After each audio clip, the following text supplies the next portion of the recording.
So for today's video, I will be teaching on how to solve engineering economy problems. But before that, let me introduce myself. So I am Engineer Riden Civilches Jr., a registered electrical engineer. So sa field, may experience ako ng mga mahigit 5 years po. Tapos sa teaching naman is almost 1 year dito sa isang university sa Cebu, southern part of Cebu. So let us continue with the problem. So example number 1, so basahin ko lang, no? So a father wishes to determine of how much money would have to be deposited when the child is born bearing interest at 4% compounded annually. So in order to withdraw 30,000 each on the child's 18th, 19th, 20th, and 21st birthdays. So sa susunod na gagawin, so dapat alam natin kung anong klaseng problem siya, no? Dito kasi is may withdrawal siya, no? Diba, may withdrawal siya na 30,000 each year starting from the 18th, 19th, 20th, and 21st. So sa gantong problem, isa itong klase ng annuity, which is yung deferred annuity. Hindi naman siya pwedeng maging ordinary kasi yung ordinary annuity is yung first magsa-start yung equal payment or equal withdrawal starting from the first year sa unang taon, no? Pero dito nag-start siya sa ika-18 taon, di ba? Nag-withdraw sa starting from the 18th year. So walang duda na deferred annuity to. Gagawa tayo ng isang cash flow diagram para mas maintindihan natin ang daloy ng pera, no? Kasi sa ibang subject meron din naman sila mga circuit diagram, mga free body diagram, di ba? So schematic diagram para mas maintindihan o mas ma-elaborate ng mas maayos, di ba? Dito naman sa engineering economy, tinatawag yung diagram dito na cash flow diagram, no? So let us draw. So 30,000, no? Starting from the 18th year, di ba? So guhit lang tayo, no? Linya-linya. So dito naman, 'di ba, nakita nyo naman na 18th birthday. Ito naman yung equal withdrawal each year starting from 18 to 21st birthday. Gagamitin na natin yung formula sa present value sa annuity, 'di ba? So which is yung P is equals to A times 1 plus I to the power of n minus 1 all over I 1 plus I to the power of n. So kasi kaya P yung kailangan natin kasi yung sa problem kasi dito kasi sa problem ang hinahanap dito yung dapat na i-deposit ng isang tatay sa kapanganakan ng kanyang anak para makapag-withdraw siya ng 30,000 for at 18 to 21st birthday niya. So, kaya present yung hinahanap natin or isosolve natin. Kaya yung formula na gagamitin natin is yung sa present value or present amount. So, we have the formula A times 1 plus I to the power of n minus 1 all over I multiplied by 1 plus I to the power of n. So, yung A dito is yung 30,000, di ba? Kasi ito kasi yung uniform payment or uniform withdrawal. Kaya ito yung kasi yung annuity. So sa ibang libro R yung ginagamit, minsan din naman A. So yun na lang, no, para mas maintindihan kasi A or annuity, di ba? Tapos yung A is 30,000, di ba, dito kita natin. Ito yung A. Tapos ito kasing deferred annuity is katulad lang din ng ordinary. I mean, yung deferred annuity is katulad lang din ng ordinary. Bakit? Kasi yung ordinary annuity, yung equal payment or withdrawal niya is starting from the first year. Pero sa deferred is starting at any year. So dito sa problem natin is deferred to. Pero kung titignan natin to, i-analyze natin, di ba, i-isolate natin tong part na to. So magiging mangyari dito is yung P1 na in-indicate ko na symbol is yung magiging 0th year, tapos ito yung first year, second year, third year, fourth year, di ba? So, parang ordinary annuity lang din to. Pagkatapos natin makuha tong P1, patatakbuhin natin to dito sa present, no? So, gagamit tayo ng compound interest na formula. So, dito muna tayo, focus muna tayo dito. So, magiging ang isosolve natin dito is yung P1, hindi yung P. Yung P dito kasi yung dito sa present value. Pero kung sa sa formula ng ordinary annuity. Pero dito i-isolate natin, so magiging ordinary annuity din to sa portion na to. So let us continue. So substitute natin to. So P1 yung na-solve natin. So 30,000 yung equal payment or equal withdrawal.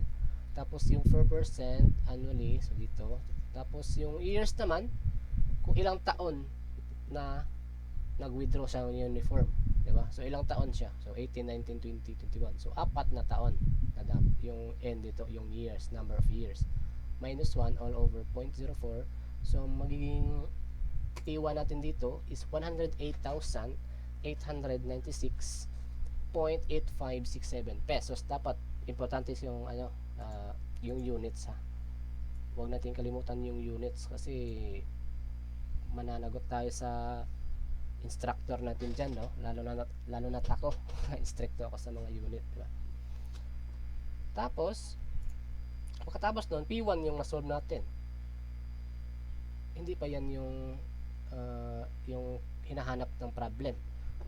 So dapat patatakbuhin natin tong P1 doon sa present value. Di ba na-solve na natin to, yung P1. Tapos patakbo natin dito. So meron tayong compound interest problem. Itong deferred annuity kasi is combination ng ordinary annuity tsaka sa compound interest na formula or method, di ba? So dito pagkatapos natin kumuha nito, tapos i-compound interest problem gamit ang compound interest na formula. So meron tayong formula na f is equals to p 1 plus I to the power of n. By simplifying this formula, we can get the p is equals to f all over 1 plus I to the power of n. So yung f naman dito, di ba p, dito yung p, no? So f natin dito, ang gagamitin natin, hindi itong actual na dito 30,000. Bali, ang magiging f natin is yung P1, di ba? Galing dito hanggang dito, bali siya yung magiging natin, yung future, di ba? So, yung number of years is 17 niya, no? 0 to 17. So, let us substitute to ang P1 natin, which is yung ginamit natin magsisilbing future natin dito, no? Sa formula na to. Tapos pag to get the P, so substitute the future, which is yung P1 dito, 108,000 all over 1 plus 0.04 to the power of 17 years kasi dito nag-start siya sa 18th year, tapos atras siya para magiging 0th year siya. Tapos yung P1 naman patakbuhin natin sa present, so magiging resulta yung present value natin, yung pinaka-answer talaga is 55,904.7328 pesos na. So ganun lang kadali, di ba? So what if nalimutan natin yung formula dito, di ba? Yung formula dito is sa annuity, di ba? So what if nakalimutan na lalo na nagre-review tayo sa review center, di ba? Marami tayong formula na sinasaulo, di ba? So sa mga annuity kasi or gradients, compound interest lang din yan, no? Explain ko lang bakit.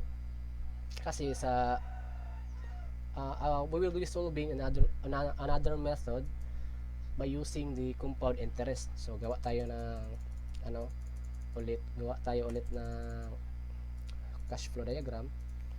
Di ba? Hindi ako naglagay dito ng 17 kasi yung 18 na withdrawal niya, which is 30k dito din sa 19, tapos 20 to 21 is patatakbuhin ko na agad doon sa pinaka-present niya.